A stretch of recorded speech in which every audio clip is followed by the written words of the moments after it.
years of research on the history of climate science and on the history of attempts by the fossil fuel industry and its allies to mislead the American people about that science. Scientists have known since the late 19th century that carbon dioxide from burning fossil fuels had the potential to change the Earth's climate. By mid-20th century, the issue was being widely discussed.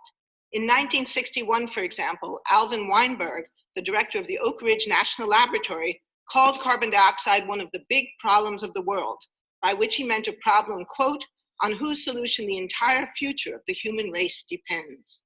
By the late 1960s, political leaders were discussing the issue too. One example was Henry Jackson, the Democratic senator from the state of Washington. In 1969, Jackson wrote to Lee Dubridge, the science advisor to President Richard Nixon, reacting to a letter from a constituent who had heard about the greenhouse effect on television. Jackson asked Dubridge whether pollution from automobiles could contribute to the greenhouse effect. Dubridge replied, "It is known that high concentrations of CO2 in the atmosphere will warm the climate. There is little doubt that the automobile contributes a very significant fraction of this carbon dioxide." Between 1966 and 1970, when Congress held numerous hearings on air pollution, many leading scientists testified about carbon dioxide and climate. Their testimony, along with legislators' detailed and sometimes lengthy discussions of the issue, helps to explain why the 1970 Clean Air Act explicitly states that, quote, all language referring to the effects on welfare includes effects on soils, water, crops, vegetation, weather, and climate. Fast forward to 1992, when world leaders met in Brazil to adopt the UN Framework Convention on Climate Change, which committed its nearly 200 signatories to prevent, quote, dangerous anthropogenic interference with the climate system. In signing that convention, President George H.W. Bush promised, quote, concrete action to protect the planet. But that did not happen. And since 1992, climate change has gone from being a prediction to being a fact. We now have clear and convincing evidence not only that man-made climate change is underway, but that it is driving sea level rise, making floods, fires, heat waves, and hurricanes worse, threatening water supplies, and adversely affecting human health. So why did we fail to prevent dangerous climate change? The answer is not for lack of information or awareness. I submit that a large part of the answer is the systematic, organized campaign by the fossil fuel industry and its allies to sow doubt about the science and prevent meaningful action. We have heard how ExxonMobil not only knew about the findings of climate science, but until the 1980s contributed to that science.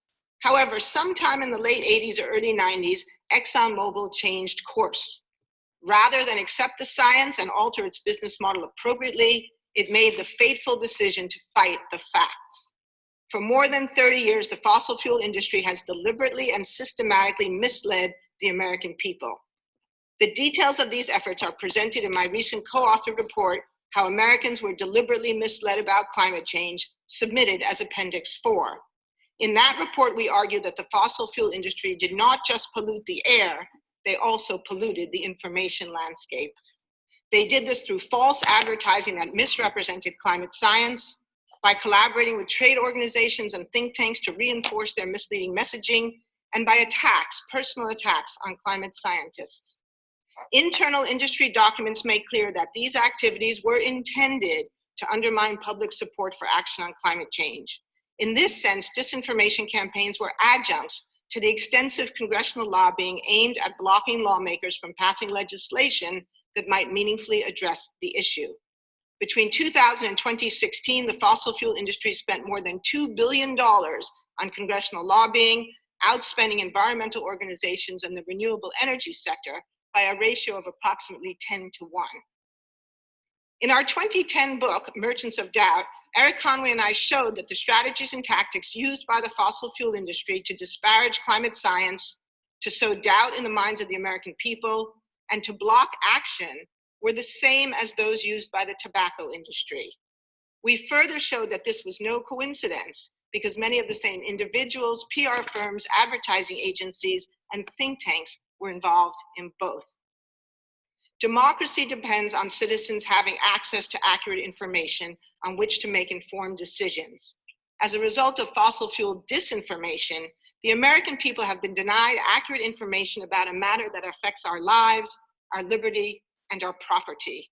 And while the industry has reaped literally billions in profits, hundreds of billions in profits, we, the American people, are now footing the bill for the damage. Thank you very much. Thank you, Dr. Oreskes. Ms. Eubanks, you're on for 5 minutes.